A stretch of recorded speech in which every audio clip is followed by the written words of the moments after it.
कैसे हैं आप सब। हम आप सभी का हमारे YouTube channel Rohit chemistry classes में स्वागत है। आज हम लोग क्लास 10th केमिस्ट्री कक्षा 10 रसायन विज्ञान के लिए हम लोग यहाँ पर बोर्ड परीक्षाओं में पूछे गए प्रश्नों को सॉल्व करेंगे। तो हम लोग सबसे पहले केमिस्ट्री को ले रहे हैं, केमिस्ट्री वाले पोर्शन को, और उसमें हम लोग जो केमिस्ट्री का पहला चैप्टर है रासायनिक अभिक्रियाएं एवं समीकरण, रसायन विज्ञान कक्षा 10 का जो भी सिलेबस है उसमें जो पहला चैप्टर है रासायनिक अभिक्रियाएं एवं समीकरण, इस चैप्टर से जो जो भी क्वेश्चन बोर्ड परीक्षाओं में पूछे जाते हैं क्लास 10th में हम लोग वो देखेंगे। तो आप लोग वीडियो को देखिए, वीडियो को लाइक करिए, चैनल को हमारे सब्सक्राइब कर लीजिए और ऑल नोटिफिकेशन को प्रेस कर लीजिए, जिससे सभी नोटिफिकेशन आपको मिलते रहेंगे। और वीडियो को अपने दोस्तों में शेयर जरूर करिएगा। तो हम लोग देखते हैं यहाँ पर, जैसा कि चैप्टर का नाम है रासायनिक अभिक्रियाएं एवं समीकरण। तो सबसे पहले हम लोगों को ये जानना जरूरी है कि रासायनिक अभिक्रिया क्या होती है, क्योंकि रासायनिक अभिक्रियाएं एवं समीकरण नाम है चैप्टर का। तो रासायनिक अभिक्रिया क्या होती है साथ में लिखते जाइएगा, अगर हो सके तो ज्यादा सही रहेगा। हेडिंग डालेंगे हम लोग रासायनिक अभिक्रिया। क्या हेडिंग डालेंगे हम लोग? रासायनिक अभिक्रिया। रासायनिक अभिक्रिया, रासायनिक अभिक्रिया क्या होती हैं?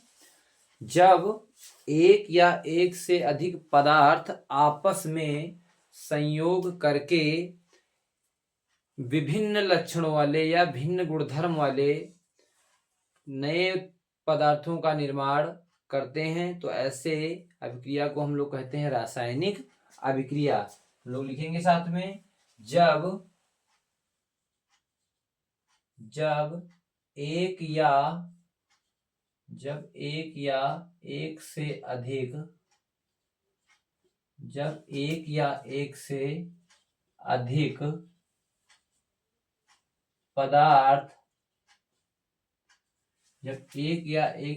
पदार्थ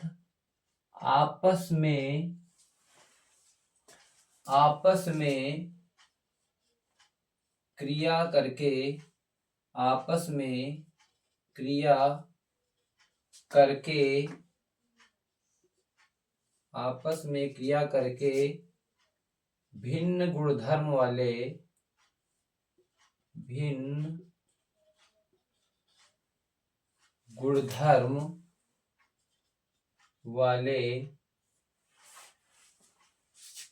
पदार्थों का निर्माण करते हैं, भिन्न गुणधर्म वाले पदार्थों का निर्माण करते हैं, विभिन्न गुणधर्म वाले पदार्थों का निर्माण करते हैं। तो यह घटना रासायनिक अभिक्रिया कहलाती है। तो यह घटना रासायनिक अभिक्रिया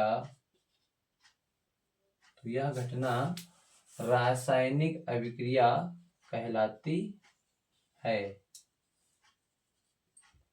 तो यह घटना रासायनिक अभिक्रिया कहलाती है। बहुत ही आसान सी परिभाषा है। कोई भी रासायनिक अभिक्रिया तब रासायनिक अभिक्रिया कही जाएगी जब उसमें एक या एक से अधिक पदार्थ क्या करें, आपस में क्रिया करके अलग अलग गुणधर्म वाले, मतलब भिन्न गुणधर्म से मतलब अलग अलग गुणधर्म वाले, इनके भौतिक गुण रासायनिक गुण क्या हो, समान ना हो, भिन्न गुणधर्म वाले पदार्थों का निर्माण करते हैं। तो यह घटना रासायनिक अभिक्रिया कहलाती है। और रासायनिक अभिक्रिया में रासायनिक अभिक्रिया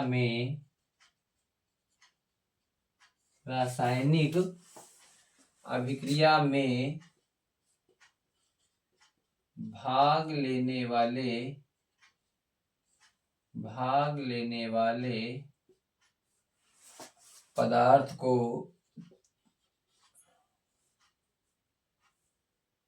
भाग लेने वाले पदार्थों को कर लीजिएगा, भाग लेने वाले पदार्थों को अभिकारक, भाग लेने वाले पदार्थों को अभिकारक तथा अभिक्रिया के फलस्वरूप बने तथा अभिक्रिया के फलस्वरूप तथा अभिक्रिया के फलस्वरूप बने अभिक्रिया के फलस्वरूप बने पदार्थों को उत्पाद कहते हैं।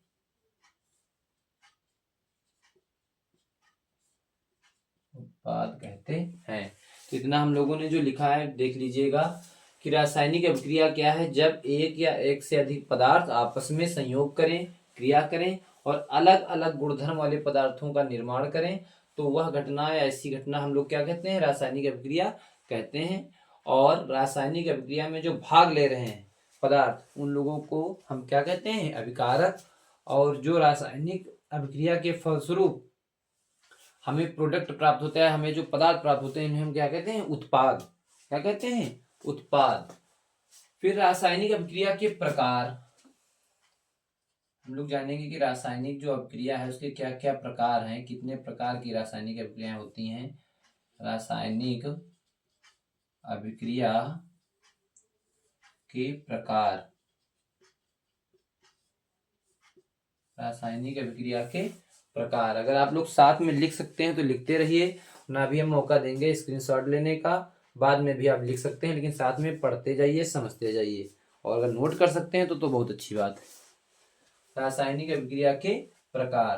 तो रासायनिक अभिक्रिया का जो पहला प्रकार है उसे हम लोग देखेंगे योगात्मक अभिक्रिया। योगात्मक अभिक्रिया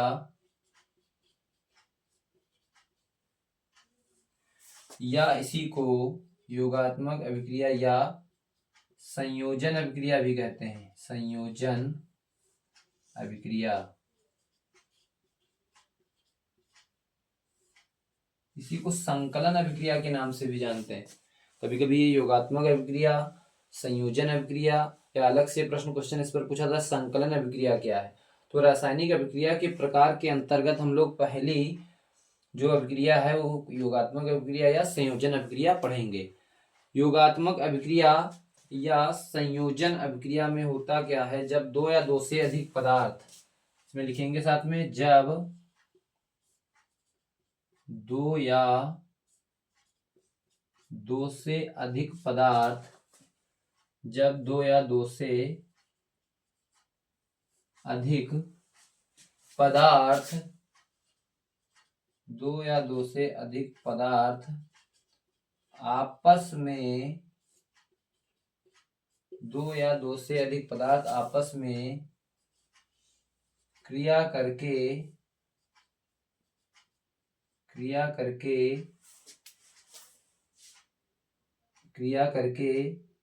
अभिक्रिया के फलस्वरूप, क्रिया करके अभिक्रिया के फलस्वरूप, क्रिया करके अभिक्रिया के फलस्वरूप, अभिक्रिया के फलस्वरूप एकल उत्पाद का निर्माण करते हैं। एकल उत्पाद का निर्माण करते हैं। एकल उत्पाद का निर्माण करते हैं। एकल उत्पाद का निर्माण करते हैं। इसे संकलन अभिक्रिया के नाम से भी जाना जाता है। इसे संकलन अभिक्रिया, इसे संकलन अभिक्रिया भी कहते हैं। इसे संकलन अभिक्रिया भी कहते हैं। बहुत आसान चीज है। योगात्मक अभिक्रिया, संयोजन अभिक्रिया, नाम से ही पता चल रहा है। योगात्मक अभिक्रिया मतलब कोई चीज जुड़ रही होगी, किसी चीज का योग हो रहा होगा। संयोजन का भी मतलब होता है जुड़ना। तो जब दो या दो से अधिक पदार्थ आपस में जुड़ते हैं, आपस में क्रिया करते हैं, तो उसके फलस्वरूप एकल उत्पाद मिलेंगे। दो या दो से अधिक पदार्थ इधर, लेकिन उधर जो बनेगा वो सिंगल प्रोडक्ट बनेगा, एकल उत्पाद। उत्पाद दो नहीं बनेंगे, उत्पाद एक ही बनेगा और भाग लेंगे दो या दो से अधिक पदार्थ। तो ऐसी अभिक्रिया कहलाती है योगात्मक अभिक्रिया, संयोजन अभिक्रिया, या इसी को बोलते हैं संकलन अभिक्रिया। जैसे हम लोग देखेंगे यहाँ पर एग्जाम्पल में, जैसे कैल्शियम ऑक्साइड, क्या है यहाँ पर, कैल्शियम ऑक्साइड यहाँ पर सॉलिड स्टेट में है।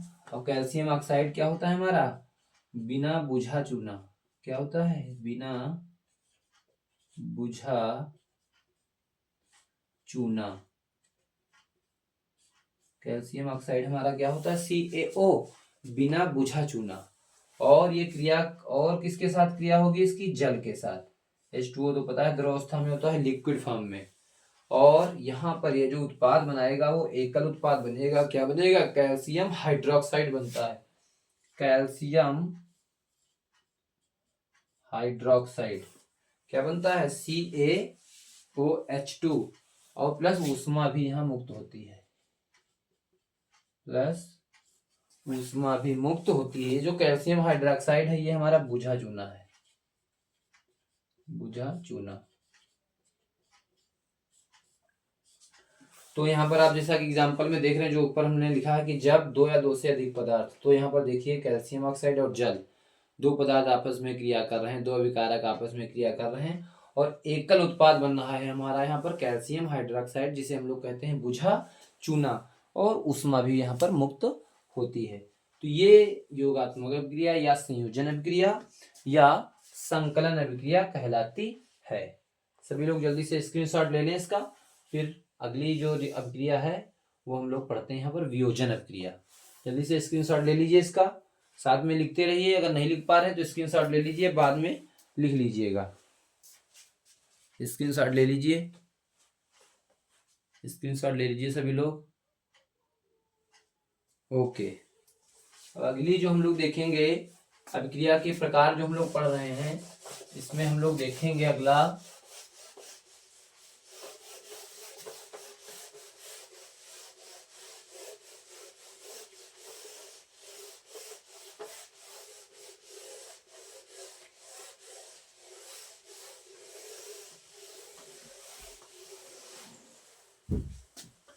हम लोग देखेंगे यहाँ पर वियोजन अभिक्रिया। जो दूसरी अभिक्रिया है हमारी वो है वियोजन अभिक्रिया। योगात्मक अभिक्रिया या संकलन अभिक्रिया हम लोगों ने पढ़ ली है, वियोजन अभिक्रिया। वियोजन अभिक्रिया, वियोजन अभिक्रिया। वियोजन अभिक्रिया हमारी क्या होती है कि जब कोई एक अभिकारक, जब कोई एक अभिकारक दो या दो से अधिक उत्पादों में या पदार्थों में विघटित हो जाता है। जब कोई एक अभिकारक विघटित होकर दो या दो से अधिक उत्पाद का निर्माण करता है तो उसको बोलते हैं हम लोग वियोजन अभिक्रिया। इसमें लिख लीजिएगा जब, इसमें लिख लीजिएगा जब, जब नहीं, इसमें स्टार्टिंग में लिखिए वह अभिक्रिया, वह अभिक्रिया जिसमें, वह अभिक्रिया जिसमें एक अभिकारक, जिसमें एक अभिकारक विघटित होकर, एक अभिकारक विघटित होकर दो या दो से अधिक, दो या दो से अधिक, दो या दो से अधिक, दो या दो से अधिक उत्पादों का निर्माण करता है।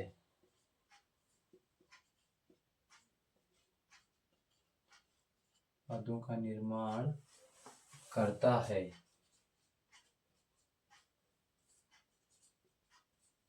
वियोजन अभिक्रिया कहलाती है।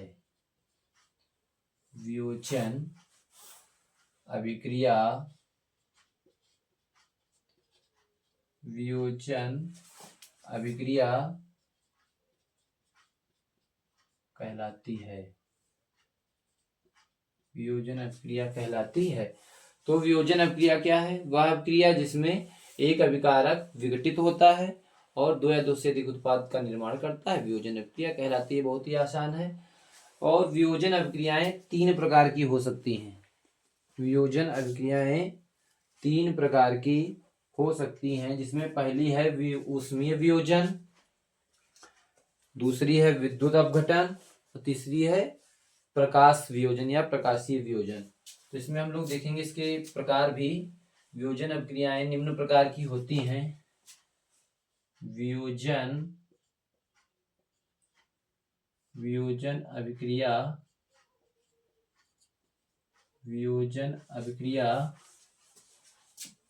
निम्न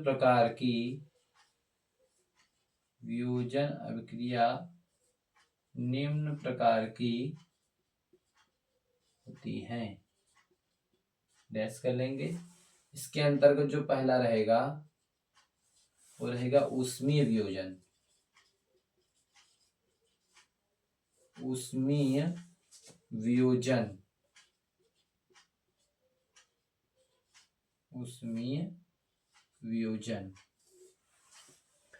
वियोजन अभिक्रिया के अंतर्गत ऊष्मीय वियोजन ऐसा वियोजन जिसमें कोई अभिकारक विघटित होकर उत्पाद बनाता है और उसके विघटन के लिए ऊष्मा की आवश्यकता होती है, उसे हम कहते हैं ऊष्मीय वियोजन। इसमें लिखेंगे इसमें अभिकारक के विघटन के लिए ऊष्मा आवश्यक होती है। इसमें अभिकारक के विघटन के लिए ऊष्मा आवश्यक होती है।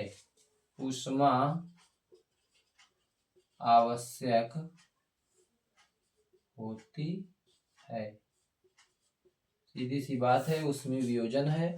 इसमें जो अभिकारक उत्पाद में वियोजित होगा उसके लिए ऊष्मा चाहिए होगी।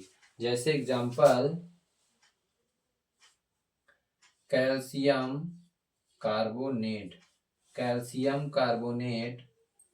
का ऊष्मीय वियोजन होगा तो ऊष्मा चाहिए होगी। यहाँ लिख लेंगे हम लोग ऊष्मा एरो के ऊपर, तीर के ऊपर। और ये CaO प्लस CO2 गैस है। और ये कैल्शियम ऑक्साइड क्या है?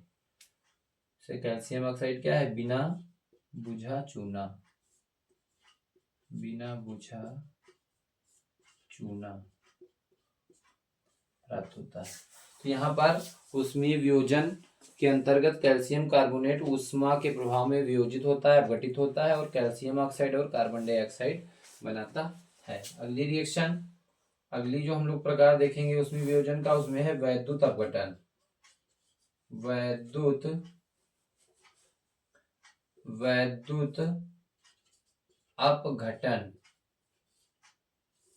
वैद्युत अपघटन या इसी को बोलते हैं इलेक्ट्रोलिसिस। वैद्युत अपघटन या इलेक्ट्रोलिसिस। वैद्युत अपघटन में क्या होता है? कोई ऐसी रासायनिक अभिक्रिया जिसमें कोई एक अभिकारक विद्युत धारा के प्रभाव में अपघटित हो जाता है और उत्पाद बनाता है। इसमें लिख लेंगे इसमें अभिकारक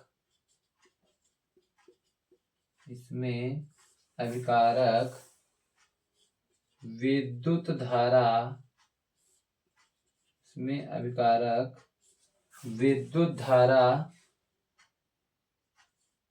के प्रभाव में अपघटित होता है। विद्युत धारा के प्रभाव में विघटित होता है।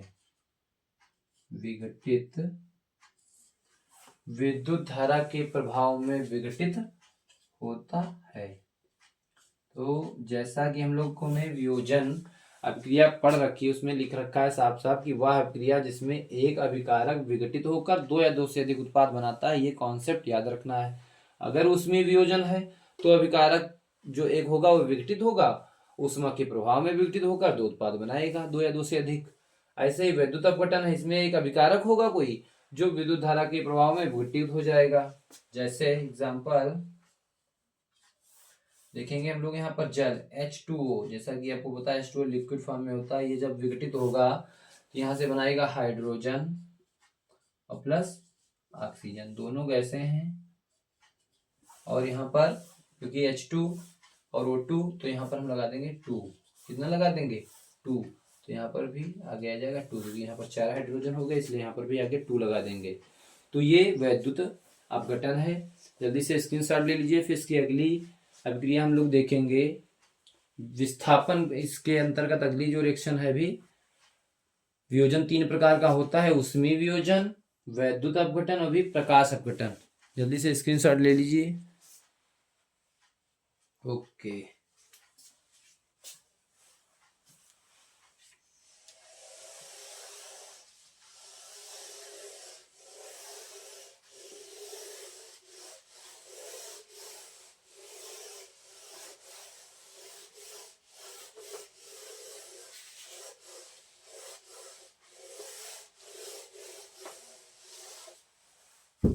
अगली रिएक्शन देखें हम लोग प्रकाश अपघटन। तीसरा जो रहेगा वो प्रकाशिक अपघटन या प्रकाश अपघटन।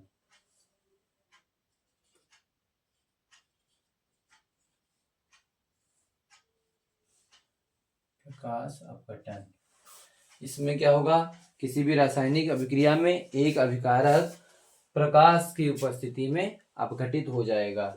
लिख लीजिएगा, जब किसी अभिक्रिया में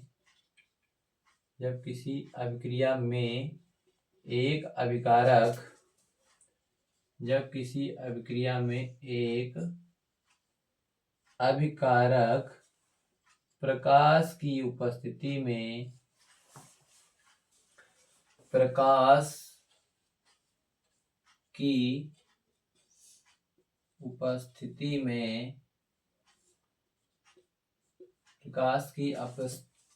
में वियोजित हो जाता है। वियोजित मतलब टूट जाता है, अपघटित हो जाता है, वियोजित हो जाता है। वियोजित का मतलब टूट जाना, वियोजित हो जाता है। जैसे देखेंगे हम लोग यहाँ पर एग्जाम्पल, सिल्वर क्लोराइड AgCl। यहाँ पर ये सॉलिड है, सॉलिड अवस्था में, और जब ये यहाँ पर टूटेगा तो Ag और क्लोरीन में, यहाँ पर आगे हम लोग लगा देंगे यहाँ पर 2, यहाँ पर भी लगा देंगे 2, और Ag भी यहाँ पर क्या है, सॉलिड अवस्था में है, और ये क्या है, क्लोरीन गैस है, तो गैस वाला सिंबल बना देंगे। तो ये जो यहाँ पर AgCl जो है सिल्वर क्लोराइड, ये प्रकाश की उपस्थिति में, क्योंकि प्रकाश अपघटन है तो यहाँ तीर पर एरो पर हम लिख देंगे प्रकाश की उपस्थिति में सिल्वर और क्लोरीन में वियोजित हो जाता है। अगली रिएक्शन हम लोगों ने भी रासायनिक अभिक्रिया पढ़ी, क्या होता है रासायनिक अभिक्रिया के प्रकार में हम लोग पढ़ रहे हैं योगात्मक अभिक्रिया, संकलन अभिक्रिया या संयोजन अभिक्रिया पढ़े। दूसरी जो थी वियोजन अभिक्रिया, जिसके अंतर्गत हम लोगों ने 3 प्रकार पढ़े हैं। अगली रिएक्शन है हम लोगों की विस्थापन अभिक्रिया। जो तीसरा है हमारा विस्थापन अभिक्रिया। विस्थापन अभिक्रिया इंग्लिश में बोलते हैं डिस्प्लेसमेंट रिएक्शन, इसको विस्थापन अभिक्रिया। विस्थापन अभिक्रियाएं वे अभिक्रियाएं होती हैं जिनमें किसी भी रासायनिक अभिक्रिया में कोई अधिक अभिक्रियाशील तत्व कम अभिक्रियाशील तत्व को विस्थापित कर देता है। जैसे इसमें लिखिएगा, ऐसी अभिक्रिया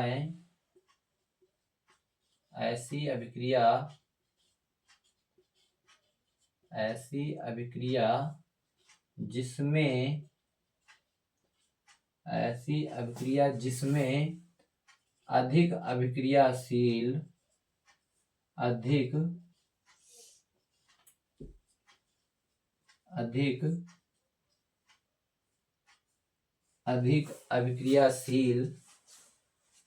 अधिक अभिक्रियाशील पदार्थ कम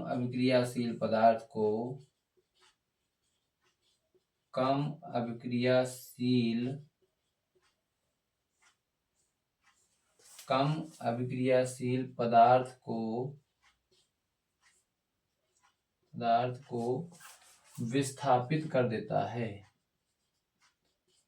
विस्थापित कर देता है। विस्थापित कर देता है। इसमें हम लोग देखेंगे, जैसे एग्जाम्पल में हम लोग देखेंगे कि हम लोग क्या कर रहे हैं। जैसे आयरन, पता है आपको, लोहा, आयरन क्या होता है, लोहा है, सॉलिड होता है। और ले लेंगे हम लोग कॉपर सल्फेट का विलयन, CuSO4 का विलयन। विलयन को हम लोग एक्वस से लिखते हैं, AQ बना देते हैं। एक्वस मतलब जलीय। कॉपर सल्फेट के जलीय विलयन में हम लोग क्या करते हैं, आयरन मिलाते हैं, क्रिया कराते हैं सॉलिड आयरन लोहा के साथ।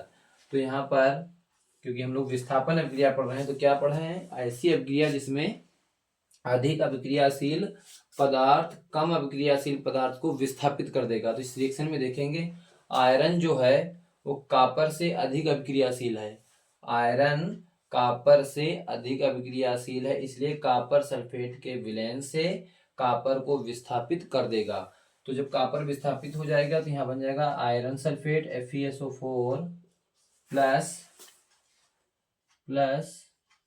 Cu। कॉपर को क्या कर देगा, यहाँ पर विस्थापित कर देगा। तो फेरस सल्फेट बन जाएगा। फेरस सल्फेट का सफेद अवक्षेप प्राप्त होगा। यहाँ पर सफेद अवक्षेप प्राप्त होगा। ठीक है, फेरस सल्फेट का सफेद अवक्षेप प्राप्त होगा। तो इस तरह से ये यहाँ पर कॉपर सॉलिड ही रहेगा और ये यहाँ पर एक्वस, FeSO4 फेरस सल्फेट का सफेद अवक्षेप प्राप्त हो जाएगा। ठीक है, और ये फेरस सल्फेट है, क्या है। अगली रिएक्शन हम लोग देखेंगे द्विविस्थापन अभिक्रिया। द्विविस्थापन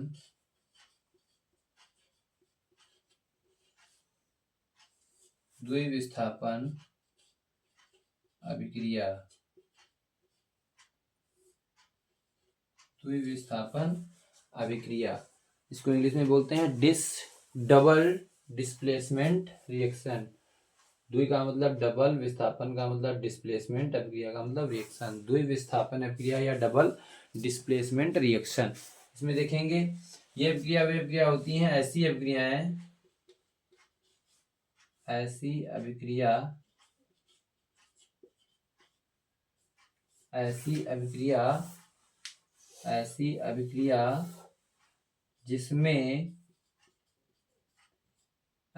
अभिक्रिया जिसमें अभिकारकों के मध्य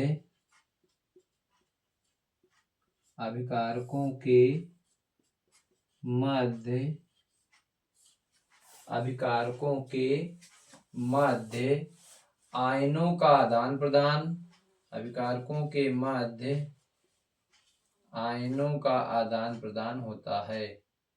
आयनों का आदान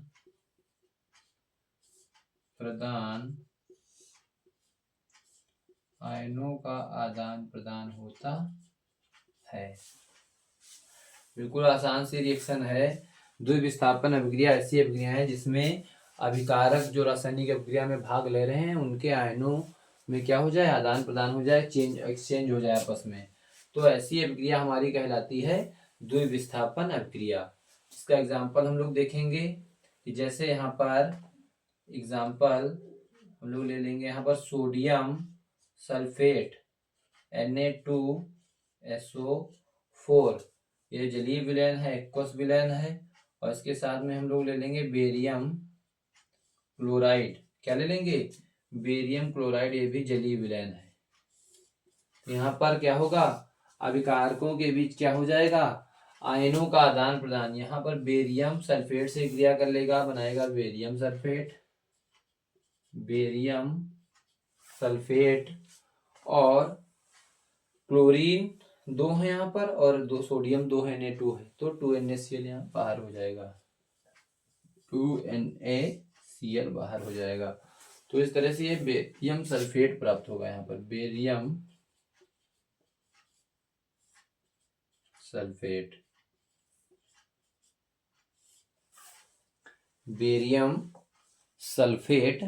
प्राप्त हो जाएगा।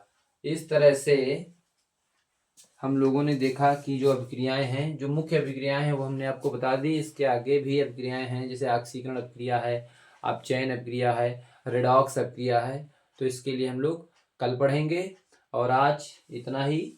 आप लोग इसका स्क्रीनशॉट ले लीजिए और साथ में नोट्स बनाते चलिएगा, जिससे आपको एग्जाम के टाइम रिवीजन करने में आसानी रहे। स्क्रीनशॉट ले लीजिए सभी लोग। ओके। और नोट्स बनाते चलिएगा और कमेंट करके जरूर बताइएगा कि आज की क्लास कैसी लगी।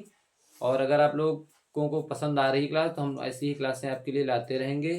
क्लास 10th में पूरा केमिस्ट्री, फिजिक्स और बायो तीनों यहाँ पर हम कराएंगे। ठीक है, परेशान नहीं होंगे। 1-1.5 महीने में सारा कुछ सिलेबस हो जाएगा। जो इम्पोर्टेंट है, जो बोर्ड एग्जाम में पूछा जाता है, वही कराएंगे, क्योंकि पूरा सिलेबस कराना 1-1.5 महीने में आसान नहीं है। तो सभी लोग चैनल को सब्सक्राइब कर लीजिए, ऑल नोटिफिकेशन को जो है प्रेस कर लीजिए, जिससे कि सारे नोटिफिकेशन आपको प्राप्त होते रहें। वीडियो को लाइक कर दीजिए और अपने दोस्तों में, फ्रेंड में इसको शेयर कर दीजिए। Thank you for watching this video.